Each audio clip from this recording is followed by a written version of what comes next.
It's your information they want and your money they take. Every year, thousands fall victim to anonymous scammers who come up with endless ways to separate you from your money. Increasingly, scammers are looking to employment websites, large databases with trusting job seekers, as a new place to perpetrate their scams. Time passes slowly on the waterfront. While his wife is newly stationed at Shaw Air Force Base, military veteran Marcus Lewis has had a difficult time making this place his home. I went to different agencies trying to find work, trying to find employment. Marcus eventually sought help here, one of 12 South Carolina Works offices in the state. Last year, they helped put 23,000 people into jobs, and Marcus was optimistic the representative with SC Works he was working with could help him too. She ended up emailing my resume to Godale Technologies, and about a couple of weeks after I received the email, I had been selected as a candidate. Marcus began training online, corresponding with his new employer, who used the cover name Godale Technologies.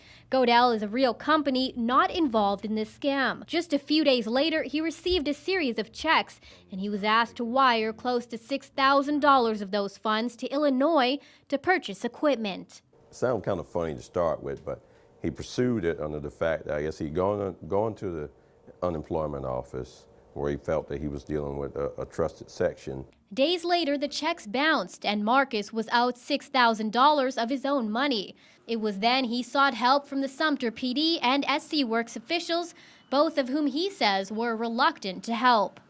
She said that that position that I applied for was probably a position that I applied for on my own. She went on to say that there's no way they can't stop people who pose as employers.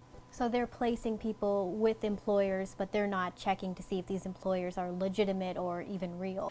That's what I got from that conversation. What are some of the red flags that you guys look for when you're screening some of these employers and their postings? Not to give away what we call the secret sauce.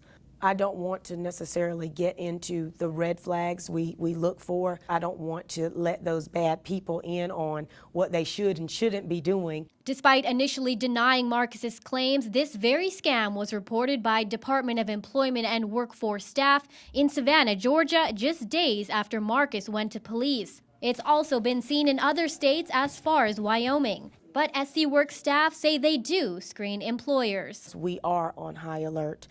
We are taking the appropriate steps and actions to ensure that their information that they share online is safe. Marcus sent the money to Illinois to another woman detectives say they suspect was also a victim of the same scam.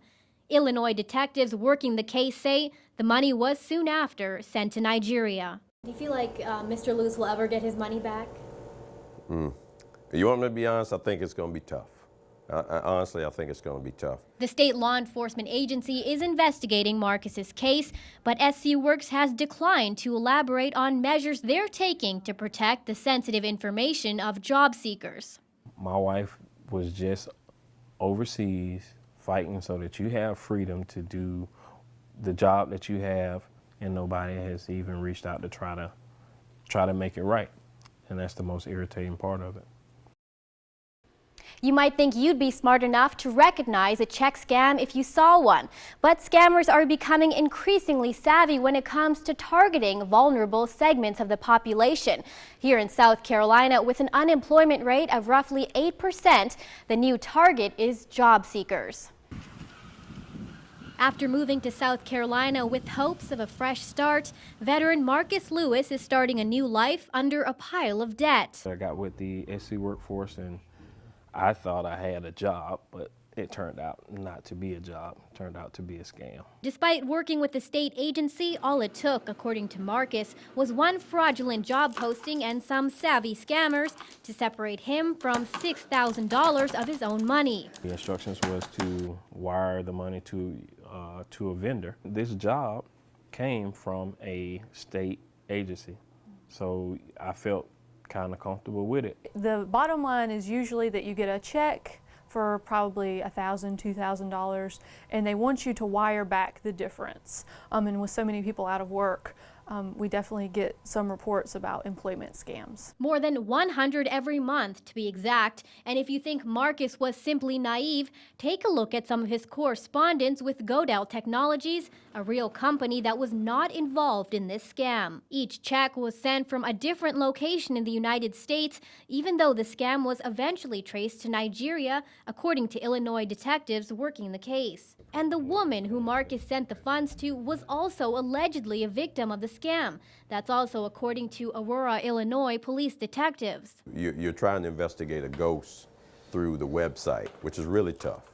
And a lot of the local agencies don't have the manpower, the resources to truly investigate these type of crimes. SLED is investigating Marcus's case, and SC Works has declined to comment about how the fraudulent posting allegedly made its way onto their website. But they say they do screen all employers. A job seeker should be comfortable, actually, 100% comfortable and confident in the SC Works online services system, because we are on high alert. It's important to kind of research websites before you just go plastering your information all over the web. The best way you can protect yourself? Be skeptical. If they're asking you to pay up front for something, it could be a training, it could be a list of job leads, it could be a background check, those types of things before they've actually offered you a position, then those are red flags that it's a scam. You go to places like that seeking employment so that you could make money. In my terms, I lost money. The U.S. Secret Service estimates $5 billion a year in the United States alone is lost to check fraud scams, and imprisonment rates have been as low as 4%. PJ Randhawa for the Raycom News Network.